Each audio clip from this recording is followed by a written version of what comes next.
Hey guys, welcome back to GM Games. This is Aaron from Around the World Sports, and this is episode 2 of my Out of the Park Baseball 22 series with the Colorado Rockies.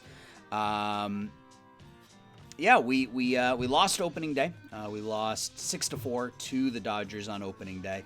And I think what we're going to do is we're just going to go a month at a time here. Each episode will take maybe about a month, or I'll play for about an hour. Roughly, and we'll see how far that gets us, and then we'll call it an episode. So I do take your suggestions to heart. Somebody commented on the last video that they thought my manager name was a little unrealistic. I am a huge Red Sox fan in real life. My previous manager name was Big Papi, which is of course David Ortiz's nickname. But I went ahead and changed it for this playthrough to David Need, who, of course, was the first overall pick of the Rockies in the 93 expansion draft. Sorry, just had to grab some coffee. So I changed it to David Need. He is now me, or I am now him, however you want to look at it. So let's get into this. I would ask, if you have a minute, head on over to my channel at Around the World Sports, and just drop me a subscribe over there if you wouldn't mind. It would mean a lot to me, I guess, to know that you guys are enjoying my content here. And over there, I've got some Out of the Park baseball stuff, as well as some other gaming videos and some real-life sports stuff, as I do play-by-play and color commentary for some local high schools here in the Chicagoland area.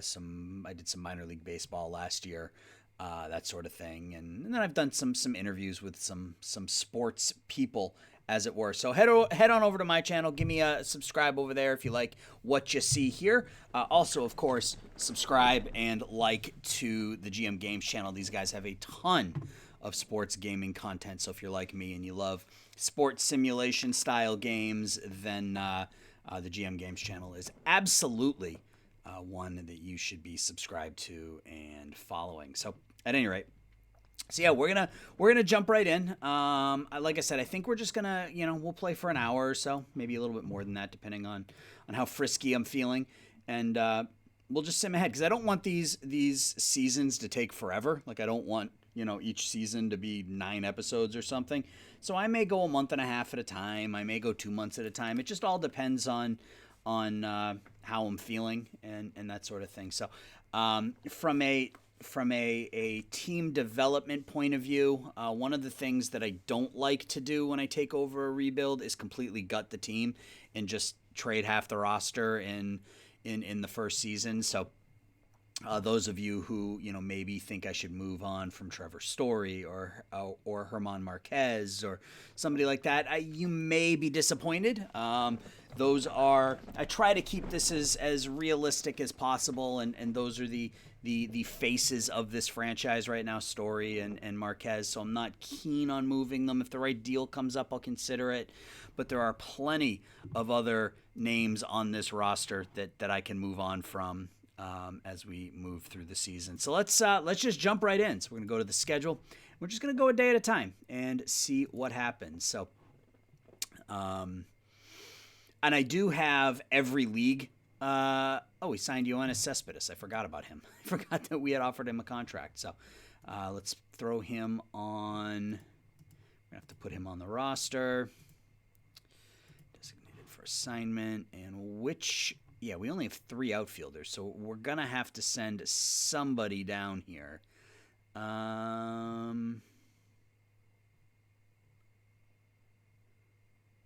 Not Owings, because he's got a lot of flexibility.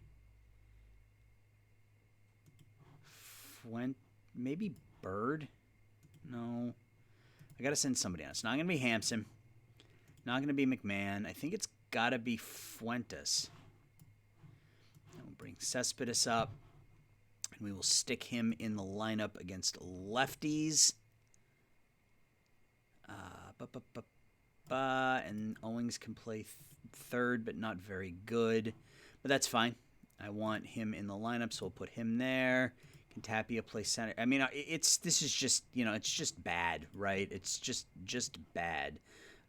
So we'll put him in left, and we'll put Tapia in center. Yeah, I mean, defensively we're not good, offensively we're not good, but Cespedes can at least rake against lefties, so maybe we'll strike some gold there. We put in a scouting report on Drew Romo. You can see he is what he is. Good eye, decent power, good defensive catcher. He's not great, but fly ball hitter in Coors Field. Maybe if he can play good defense and hit 20 home runs, I'd take it, I guess. So schedule, let's keep going. And I think what I'll do is I'll play about a week at a time, and then we'll look at the roster and look at any changes we can make to lineups and things like that. So that's a rough loss. So we get swept by the Dodgers, not unexpected. So we get Kyle Freeland and Brendan Rodgers back here. So this is we got to make another decision here. So who gets sent down? I think it's got to be Ben. No, maybe it's. I like Stevenson's got 3 good pitches. So does Bowden. I think it's going to be Bowden is going to go to AAA for Freeland. And we'll reset lineups and pitching staffs once we get everybody in. So we need to send down... How many pitchers do we have? 14 pitchers? Yeah, we don't need 14 pitchers. So we're going to... I guess in cores we might, but we'll run with 13 for now and see if that... really, really hurts us. Who's Stevenson? I can't send Stevenson down without waiving him, and I don't want to waive him. All right, so that means we're going to have to likely waive somebody because I don't think any of these guys are going to be able to get... Yeah, they're all out of options. Santos? All right. So we can send down Santos, and we can call up Rodgers. So let's go back and take a look at our pitching. So we are going to stick Freeland in the rotation, obviously. He was one of our better starters last year. Ground ball pitcher, and that's important. Gomber, I guess we'll just replace Freeland with Gomber. He doesn't look all, our scouting report is low, but he was one of the ones we got in the deal for Arenado. We're going to have to look at the rest of this return, because if I remember correctly, it was pretty garbage. And we'll make him long relief and emergency starting pitcher. So if we go over to the lineup, we've got to get Brendan Rodgers back out there at second base. And I think that allows us to do that with our lineup, which I'm good with. We'll let the coaching staff set up the depth chart. Brendan Rodgers in at second. Same deal. Do that. Oh, did I forget to set my lineups against... Paste. Yeah. So against lefties, we'll put Bird in there as the designated hitter. And against... Oh, no, that's backwards. It's not what I wanted to do. Because Bird is a lefty. So we'll put Hampson in there as DH. And then against righties...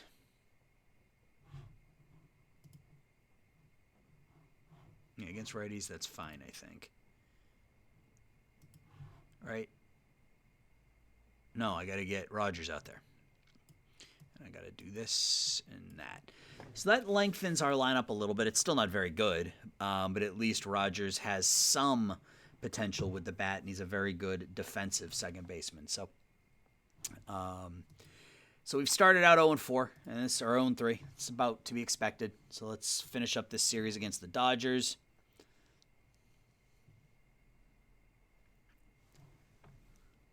Oof, man, look at those scores, man. All right, let's just keep going. We'll sim to the end of this first week against San Francisco, and then take a look at everything. So Austin Gomber. Yeah, he's 2 stars. He's not very good, but that's fine. All right, so we are taking on Arizona now. Can we pick up our first win of the year? We can. 11-6. Let's look at the stats there because it was our first win of the year. We took a 5-0 lead.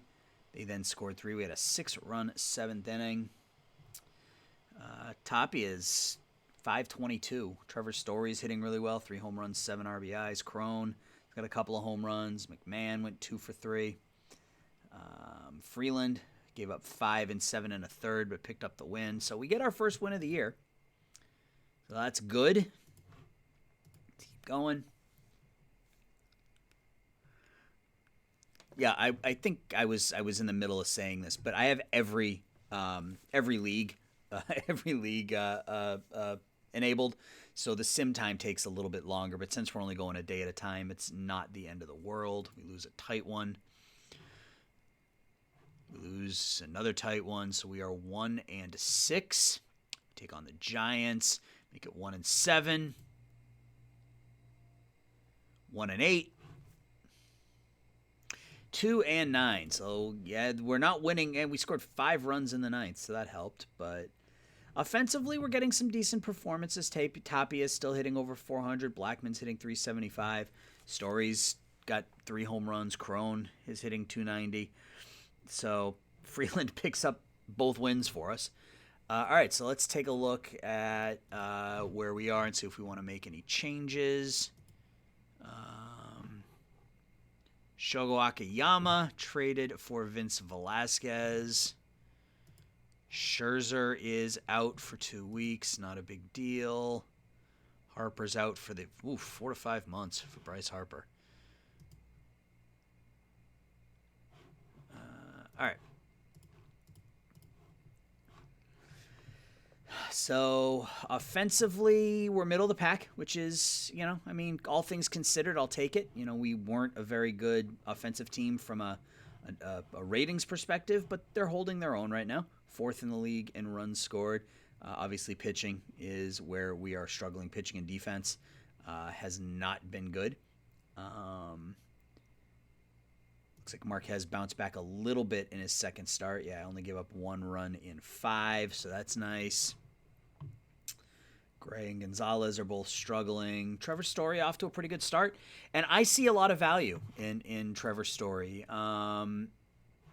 Good speed, really good defensively, and he's a fly ball pull hitter in Colorado. And that's got value. He'll hit 25 to 30 home runs, and if your shortstop is hitting 25 to 30 home runs, stealing some bases and playing good defense, that's got a lot of value.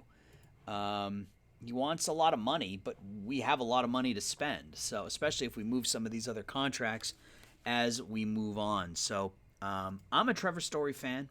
Other people may not be, but I am. Tapia is doing pretty well so far, 10 extra base hits in 10 games. Crone has got 3 home runs, 972 OPS. It's still early, small sample sizes and all that. So I don't want to leap to any decisions right now. But offensively, things are looking okay. Pitching wise, they're not. Some of these, again, especially in relievers, small sample sizes are bad. But John Gray, his first 2 starts have been disasters. So hopefully he can improve a little bit. Gray is the type of player that I would move just because he's not a ground ball style. Really, if they're not a ground ball pitcher, I'm not overly interested in them. So Kyle Freeland is, and unless they're elite, like Marquez is really, really good. So Freeland and Marquez are really the only 2 pitchers on my roster that I'm interested in holding on to. Gonzalez and Senzatella are both ground ball pitchers, but they're both bad. Just bad. So Senzatella, he's an extreme ground ball, which might be a little bit better, but you can see 7 walks against 3 strikeouts so far early. Hasn't been good. So let's move on. Today's an off day. We go to Los Angeles to play the Dodgers. Lose 2-0. Hey, a 12-2 victory. A 9-run 8th inning for us. 3-run home run by Greg Bird, who's hitting 800 on the year. Is he 4 for 5? 4 for 5 with 2 home runs and 7 RBIs early on for Greg Bird. You like to see it. Trevor Story up to 11 RBIs in 12 games. And John Gray pitches 6 shutout innings. That's good to see. We lose again. On to the Mets now. We lose 12-4. And we lose Charlie Blackmon for 5 to 6 weeks. That's an issue. All right, so what can we do there? Colton Welker. I think I want to move him over to first. Set game strategy. I want to move him over to first because we don't really have any first base prospects, so this gets him time to sort of marinate, if you will. We'll call Fuentes back up, I guess. On the lineup, so Owings can't play. Oh, Owings can play right, yeah, and that's where he is. So we'll bring Owings in right field. How's Cespedes doing? 7 for 33? It's fine. Let's move Story up against lefties. What position are we missing? Right field. So we'll do this. Put him in. Put Owings in right. Put Fuentes or Hampson at third. We'll do that. Set the depth chart, play through Sunday, and then we'll stop and we'll take a look at some stats and stuff again. And then we'll take a look around the league, I think, midway through April and kind of see where we stand. So let's go back to the schedule and see if we can take 1 out of 3 from the Mets. We can. We win 2-1. German Marquez with a solid pitching performance, 7 1/3 innings, striking out 8. Daniel Bard picks up his first save of the year. Crone with his 5th home run of the year already, went 4 for 4. So offensively, things are still clicking for us. We saw Charlie Blackmon, Xander Bogaerts, and Ronald Acuna are the players of the week. Freddie Freeman re-signs in Atlanta, 6 years, $216 million for the 31-year-old first baseman. So let's look at us first, and then we'll take a look at We'll take a look at our team first, and then we'll just kind of look around the league and see where we stand, and we'll look at some leaders, and then we'll continue to move on. So from a lineup perspective, Tapia's still hitting pretty well. 985 OPS, 143 OPS plus. His BABIP is obviously unsustainable at 451, but if you can hit 300 at the top of the order, I'll take it because it'll keep that on base percentage in that 340 to 350 range, which is fine for a leadoff hitter. CJ Crone has been another revelation so far. 5 home runs in 16 games, 327 OPS of over 1,000. Again, BABIP that's super high. Trevor Story leads the team in RBIs. He's got 11 RBIs, hitting 250. But I'll take it. Still playing pretty good defense. Yeah, zone rating is 0.9, so he's doing well there. Greg Bird is 9 for 13, or 4 for 9 on the season, with 2 home runs and 7 RBIs. Dom Nunez, is he doing it defensively? It's all I can consider, as he's 5 for 28, but has positive WAR. And then we get into the 0 and negatives, and you can see it's, hasn't been good. Brendan Rodgers has got 12 hits, a couple of home runs since he's been back. Anybody who's just been playing bad, McMahon hasn't been good, 6 for 34. Hilliard is going to get it done if he's able to hit with power. He's going to play good defense, but unless he's hitting for power, he's pretty useless. Cespedes has got 1 home run so far. Pitching-wise, Freeland 2-1 with a 6.11 ERA. He must have gotten smoked in his third start. 6 runs in 4 1/3 innings. His FIP's 2.93 though through 3 starts. Marquez has settled down 1-2 with a 3.80 ERA. You like that. Sheffield and Bard are doing well as my two main, really well, as my two main relievers. 3 unearned runs in 12 and a third innings so far. 19 strikeouts in those 12 innings, so far so good there. John Gray had the one good start. But other than that, it's been bad. Senzatella is already at a negative .5 WAR in only 3 starts, 9.88 ERA.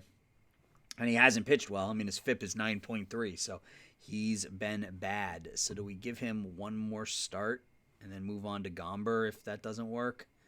Not that Gomber's been much better, but he's been better.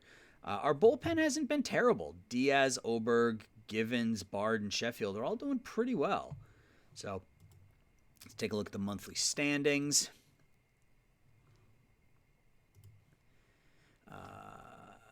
National League East, 3-way tie for first, Mets, Braves, Phillies. Cubs and Brewers are tied for first in the Central.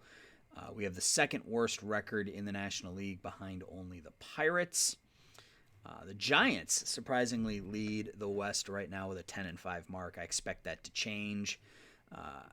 In the American League, Toronto leads the East.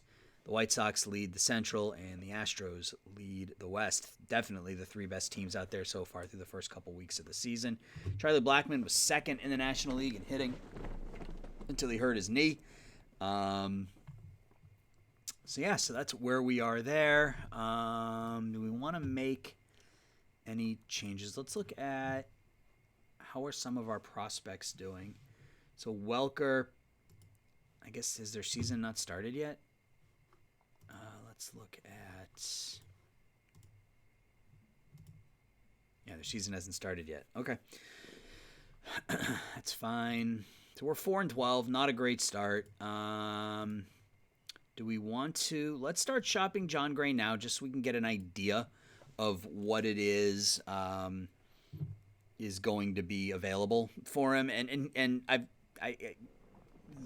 the trade function in Out of the Park Baseball 22 is, at least in my opinion, it's a lot harder than it was in Out of the Park 21. It's a lot harder to land high-level prospects, or really any prospects, unless you give up talent. And I've been able in a save I do offline with the Red Sox, I was able to pick up Keston Hiura. I was able to pick up Taylor Trammell.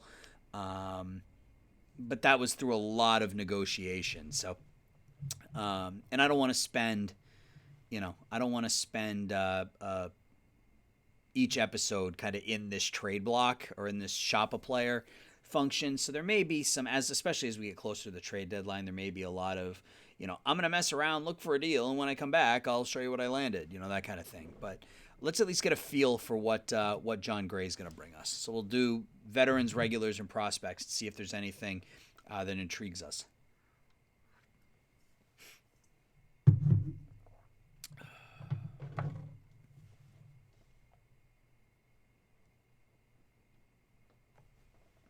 Okay, so a lot of 3-star style players in return.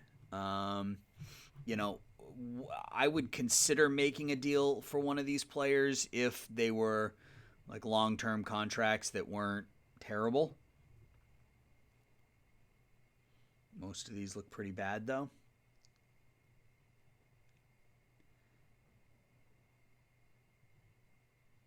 Zach Britton.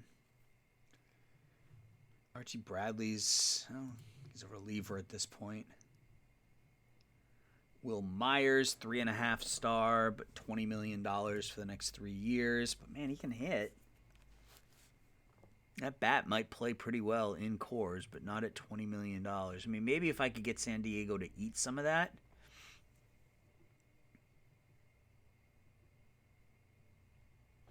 Yeah, so there's nothing that knocks my socks off, but that doesn't mean that we can't find a team that's interested and then see if we can maneuver stuff around.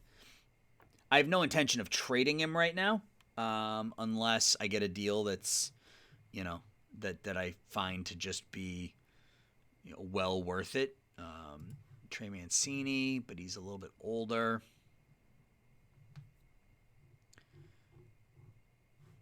So what happens if we go prospects? Are we going to get nothing?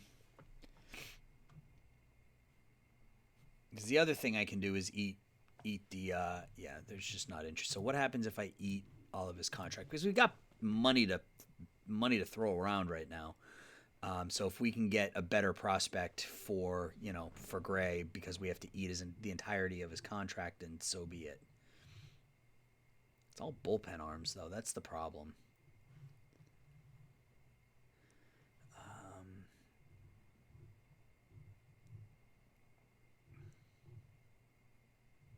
Anybody who's more than 1.5 stars is a reliever. I'm not really interested in picking up. I mean, I shouldn't say that. I mean, if I can find an extreme ground ball reliever who's got some ability, that would be something that I would be interested in. So we go over to regulars. This will be our last shop of the day, and we'll have to sim ahead a little bit, and that's fine. I'm not in any rush to make any deals. We got plenty of time, obviously before the trade deadline. A lot of offers, though, coming in when we offer to pay the entirety of his contract. So Caleb Smith, an extreme fly ball pitcher. That's not going to work. Christian Walker's got a decent bat, but he's 30.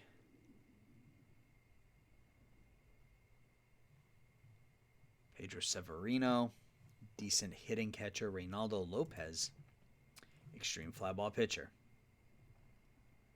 That's the issue. Is I mean, you're really limited to what you can do in Coors Field. Let's get some offers from the Marlins and the Tigers. Fulmer's a ground ball pitcher. Success at the back end of the rotation. Daniel Norris. That might be something to consider. Michael Fulmer, and maybe we can pry a prospect out of them as well. Monte Harrison. Good defensively, good speed. Can't really hit, though.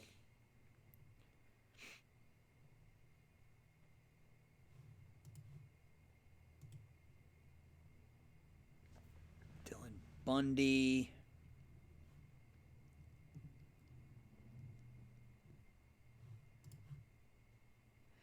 Now, this is somebody, Michael King, good control, ground ball pitcher. That,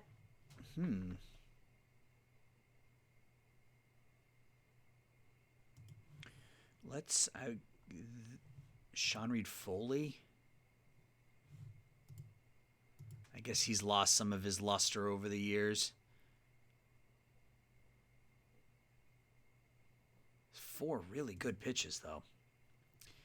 I'm going to go back to the Yankees here in a minute. Brett Kennedy is 26 on a minor league deal. I feel like these are players that we should be able to land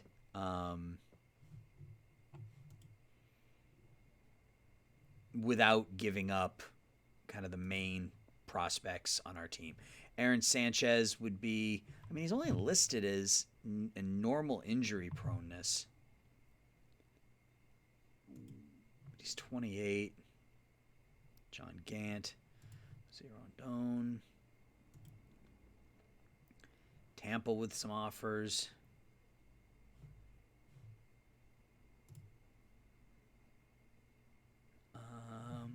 Ryan Yarbrough. Kind of like Michael King. So let's go back up here to the Yankees. And I really wasn't intending on pulling the trigger here early on. But let's see if... Okay, so it is going to take John Gray. You just said...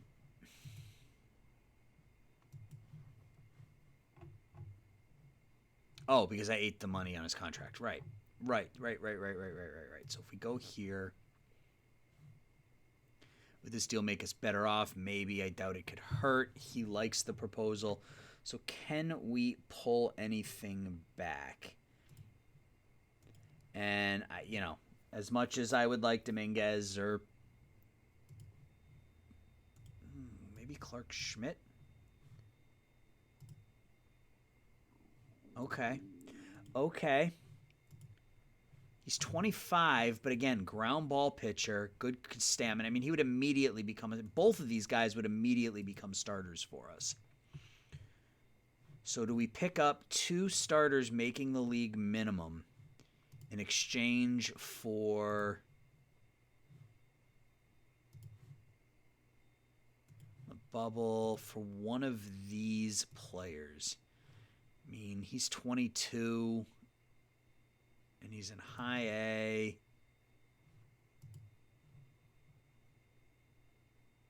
We use our second round draft pick in 2020.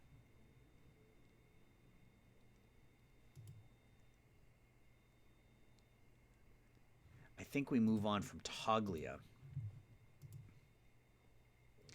So our GM loves it. So does that mean that we can add more to it?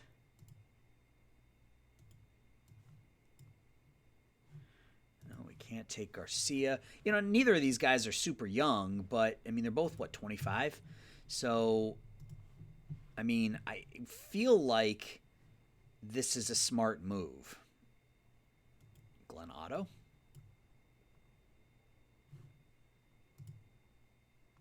Yeah, so we're going to do this, and we're going to end up picking up 3 starting pitching prospects, all who are ground ball pitchers from the New York Yankees in exchange for John Gray, who really, from a stats perspective, isn't any better. So can we back off here?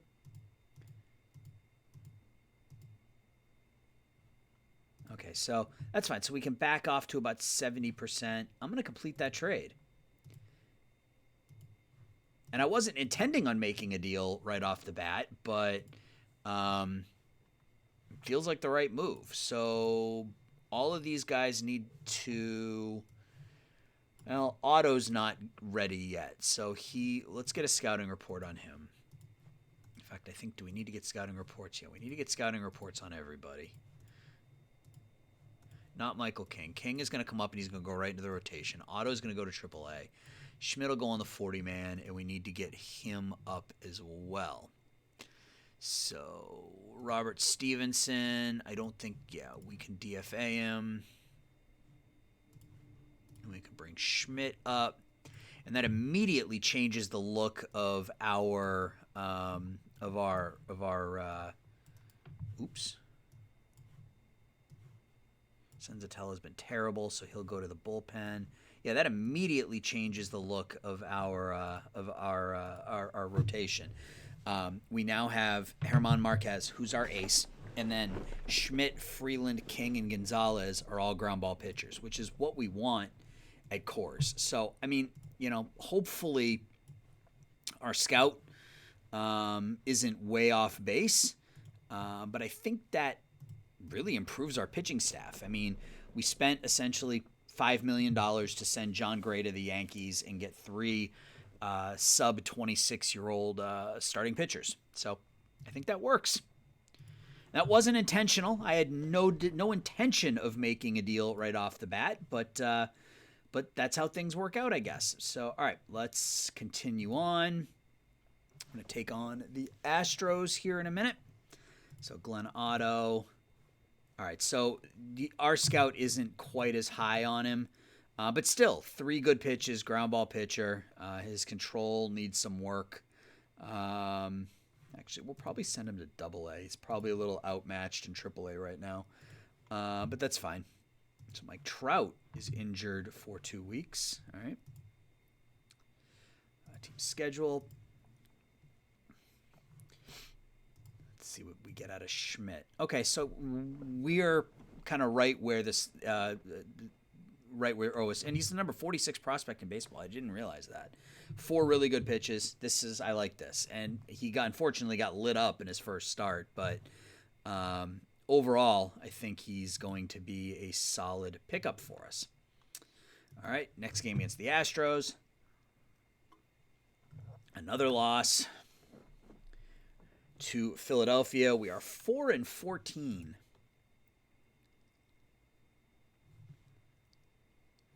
4-15 as we lose again. Hey, and we win 12-6 here. So Brendan Rodgers with a good game, 3 for 5. Chris Owings, 2 for 5. Hilliard went 2 for 4. McMahon had a couple of hits. Nunez had a couple of RBIs. Rodgers, Nunez, and Owings all homered. Marquez pitched 6, only gave up 1 earned run in 6. Senzatella still struggling even in relief. Daniel Bard continues to pitch really well. 6 innings of no-run baseball so far this year. All right, let's play Sunday. And we lose 2-1 and 10. That's a tough one. All right. Quick look at the stats before we finish off the month. So we're 5-16 so far. Not a great start to the season. Michael King, he pitched 6 shutout innings for us in his debut. Very nice. 3 hits, 2 walks, 7 strikeouts. That's exactly what we want out of him. And again, just so nobody questions it, I want to show everybody my settings. They're set on hard. So, I don't want anybody to think that I'm skirting the system here at all. DJ LeMahieu wins the American League Player of the Month, and Pablo Sandoval wins the NL Player of the Month. Kung Fu Panda getting it done for the Braves this season. Joey Votto with his 300th home run of his career. Austin Riley, youngster, hits 3 home runs in a game for the Braves. Power rankings, we are at the bottom, as to be expected. Lineups. CJ Cron is now at a full win over replacement with his 347 start, 6 home runs, 12 runs batted in. An unmanageable 385 BABIP, but as long as he is able to do it, I'll continue to ride it. Trevor Story, 5 home runs, leads the team in RBIs. Tapia is still doing okay from the leadoff spot, although that average has started to dip. Cespedes, the Cespedes experiment is not working as he's hitting a .171. Pitching wise, we've talked about this. It's gotten better. Again, our bullpen has been really, really good. Sheffield, Givens, Bard, Oberg have all been excellent. Yaro Diaz has been really good. Gomber's been okay. It's really just been Estevez, Gonzalez, and Senzatella who have been trash. So Senzatella, we need to avoid high leverage with him. I don't want him pitching. He's just not good. But yeah, Bard hasn't given up a run yet in 7 innings. So overall, our bullpen is doing okay. I want to make sure that we have. Okay, so we got $5 million here. We got $11 million here. But because we are so far over budget, we'll be able to go over these numbers, which is good because having done the draft 4 or 5 times already, some of the players are in that first-year player draft ask for a lot of money. So,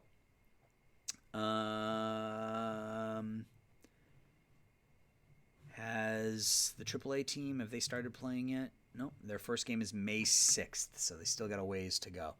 So we got to keep an eye on Colton Walker. He's really our only, maybe Antonio Santos, though he's a fly ball pitcher who doesn't have good stuff and he has bad movement. So he might be a piece we can add to a trade, since I don't suspect he'll succeed in Colorado. So, all right, let's move on.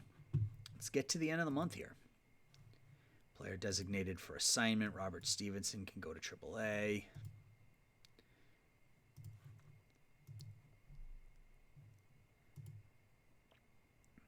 Another loss, this one in 14 innings, so we've now lost 6 out of our last 7.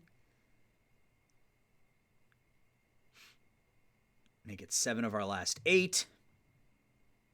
Hey, and we win 11-5. 5 RBIs for Cespedes in this one.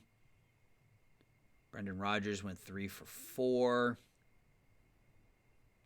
Marquez got the win, even though he gave up 11 base runners in 5 1/3 innings. Sheffield, Diaz, Givens all pitch well. Final game of the month is a 7-6 loss. All right, so let's look. NL Rookie of the Month, Hae-Sung Kim for the Padres, the middle infielder. Garrett Crochet for the White Sox. He is a stud, man. They drafted him last season. He was up, or in 2019, he was up with the team in 2020. He is a stud. NL top pitcher, Alex Wood, 5-0 for the Giants with a 2.06. Zach Greinke, AL pitcher of the month, 4-1, 2.34 ERA for Houston. Ronald Acuna wins the batter of the month in April, 409 home runs, 29 RBIs.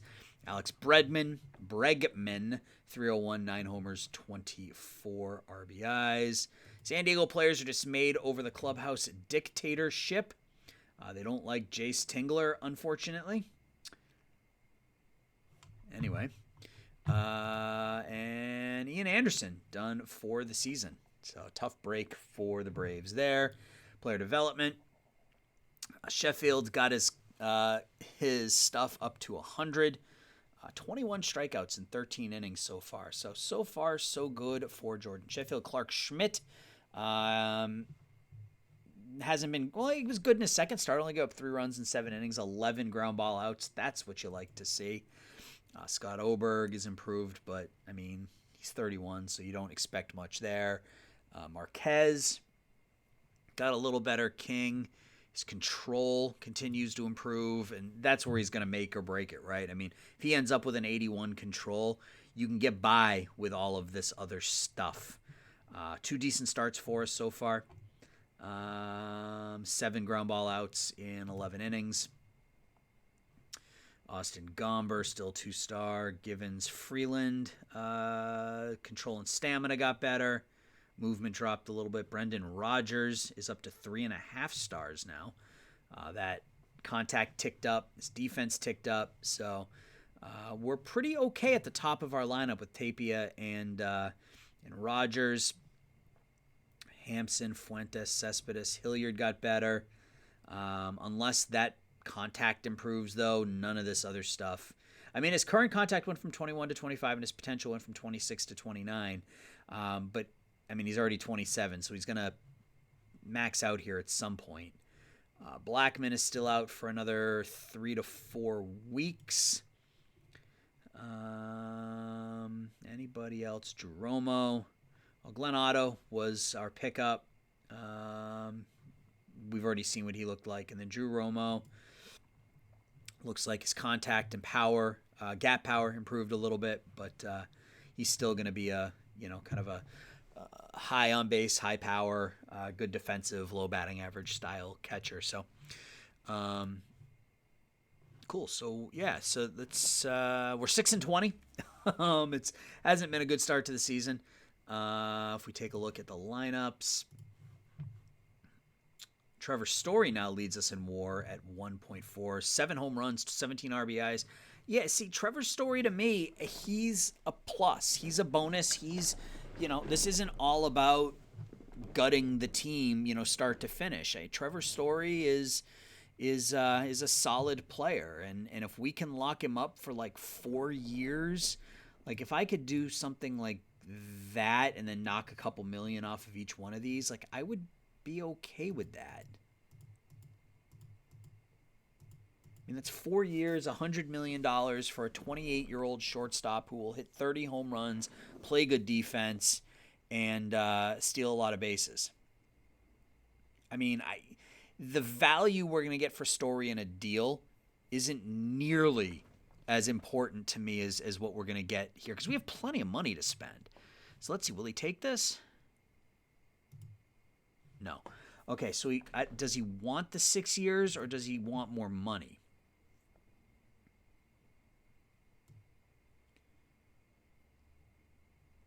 What if we go just 4 years at 25? 4 years, $100 million.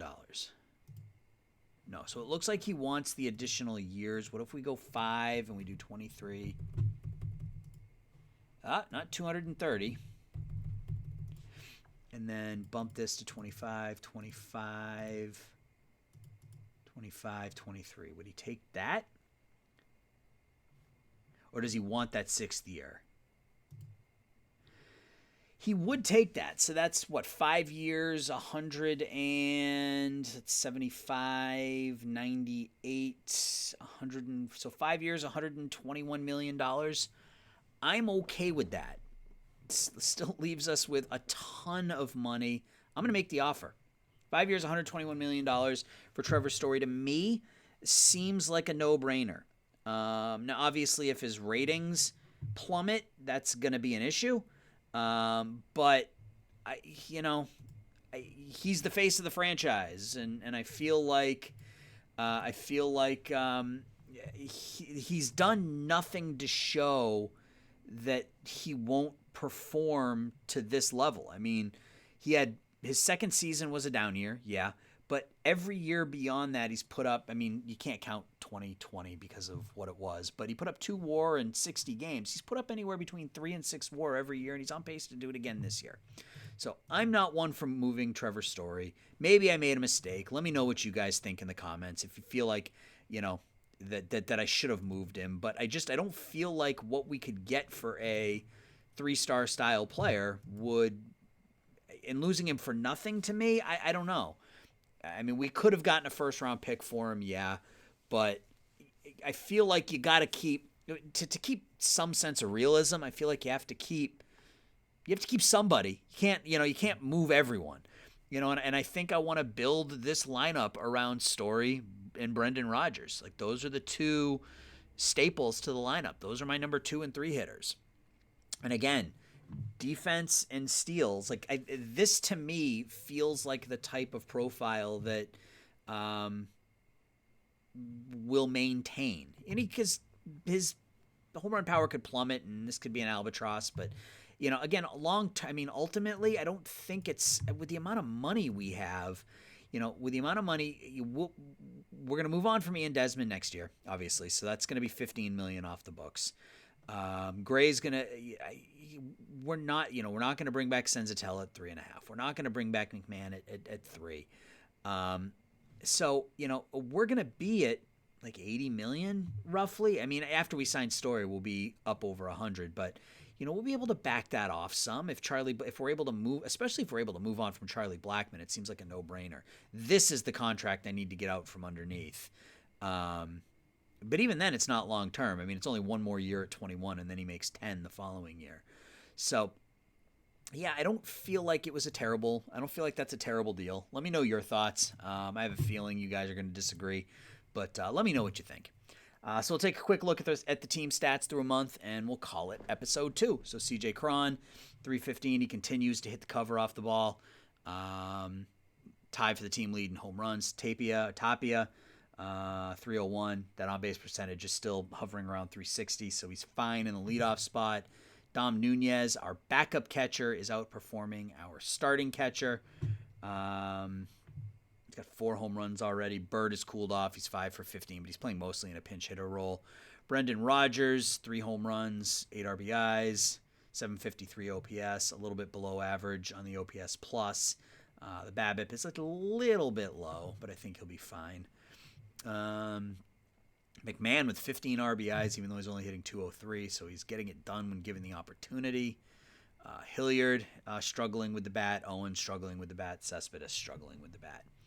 On the pitching side, Freeland, 2-3 on the year, 7.96 ERA, but his FIP is 3.41. That BABIP is just crazy high. As that comes down, I think so will the ERA. You can see, I mean, he's not giving up any home runs. He's not really walking anybody. 2.4 per 9 isn't terrible. So Michael King had a couple of starts with us. He's doing pretty well. Marquez hanging in there, 3-2 with a 3.82 ERA. Again, our bullpen has been lights out. Sheffield, 21 strikeouts in 13 innings. Bard hasn't given up an earned run yet, 10 strikeouts in 8 innings. Gomber's been okay. Only 1 home run in 12. Givens only given up 2. Oberg's only given up 1. Estevez is hurt. Diagnosis pending, but he hasn't been very good. It's really these two, Gonzalez and Senzatella. They've pitched a ton of innings, 45 innings at a negative .7 WAR so far. So We got to do something there. But yeah, that's going to do it for episode number 2. Yeah, drop me a comment below. Let me know what you think about the deal we made. Let me know what you think about the contract offer to Trevor Story, if you think that's going to come back to bite me in the butt. Obviously, drop a like, drop a subscribe on the GM Games channel. Again, these guys are fantastic. And if you get a second, head over to the Around the World Sports channel on YouTube and drop me a subscribe over there. So we'll talk to everybody again soon. Take care. Bye-bye.